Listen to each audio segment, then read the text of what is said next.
Bom dia, boa tarde, boa noite ou boa madrugada, dependendo da hora que você está vendo esse vídeo, é claro. Dando continuidade à nossa aula sobre célula, vamos finalizar então falando sobre o núcleo celular. O núcleo celular fica no centro, geralmente no centro, né, da célula animal, e é lá que fica contido todos os nossos cromossomos. É de lá que partem todas as informações para o funcionamento da célula. E do que o núcleo celular é formado? Bem, gente, vamos ver aqui. Ele é formado principalmente pela cromatina, ele possui um nucleolo, que é como se fosse o núcleo do núcleo, a cariolinfa, e ele também possui uma membrana celular. Ele fica envolto pelo retículo endoplasmático, e aqui dentro podemos ver em destaque, né, a figura do núcleo celular. O filamento de cromatina, o nucleolo, a cariolinfa, que fica no meio, os poros, por onde o DNA e o RNA entram e saem, e aqui a membrana nuclear do núcleo. Vamos ver o que cada componente do núcleo é feito.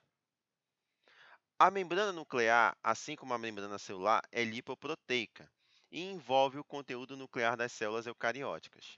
Essa membrana, então, ela é dotada de diversos poros que permitem a comunicação entre o material do núcleo com o citoplasma.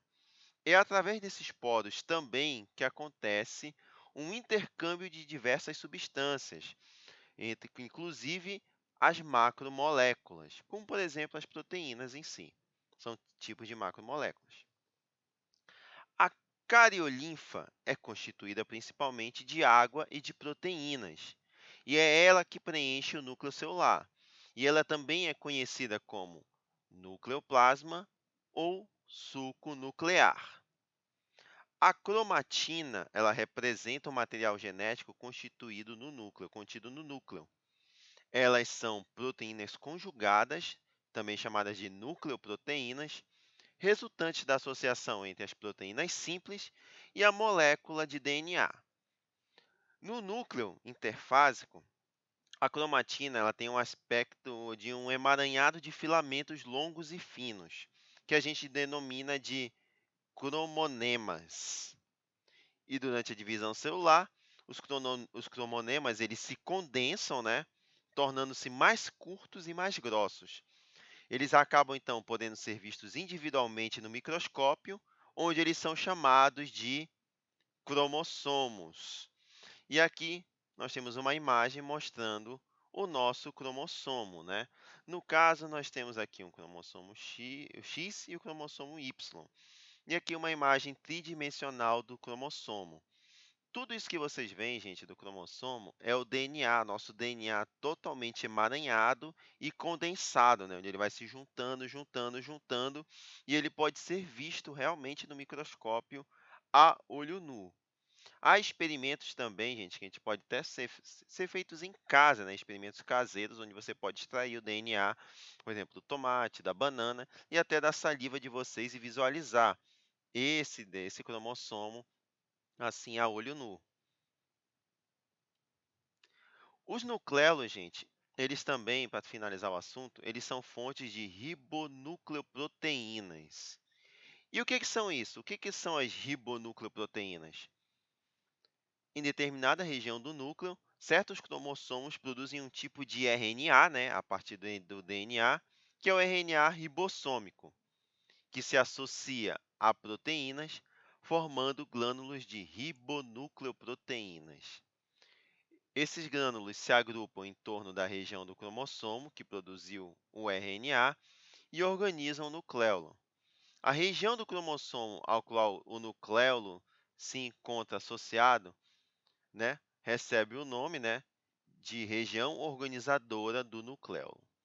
O nucleolo, gente, é uma região do núcleo que é o núcleo do núcleo, por assim dizer. E ele é constituído basicamente de RNA ribossômico associado a proteínas.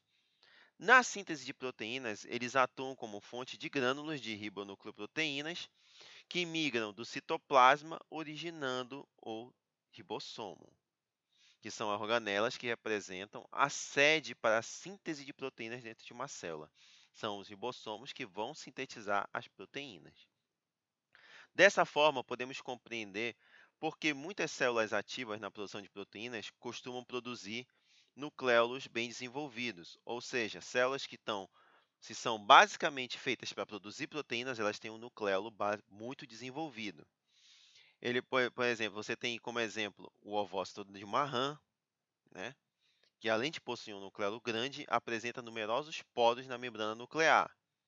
O ovócito, ao completar sua maturação, constituirá um óvulo, que é o gameta feminino, que contém um material nutritivo, incluindo proteínas para a nutrição do embrião.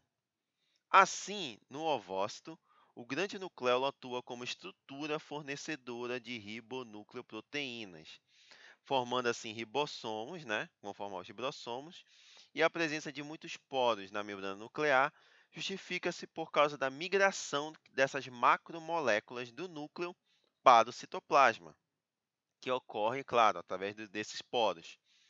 Já nos espermatozoides, que são os gametas masculinos, que não armazenam material nutritivo para o embrião, eles dispensam a presença de muitos poros na membrana nuclear, além de serem destituídos de nucléolos. Bem, gente, essa foi a parte final da nossa aula sobre célula, né, sobre núcleo. Então, fiquem atentos aos vídeos, dá uma curtida na nossa página, curte esse vídeo e até a próxima aula!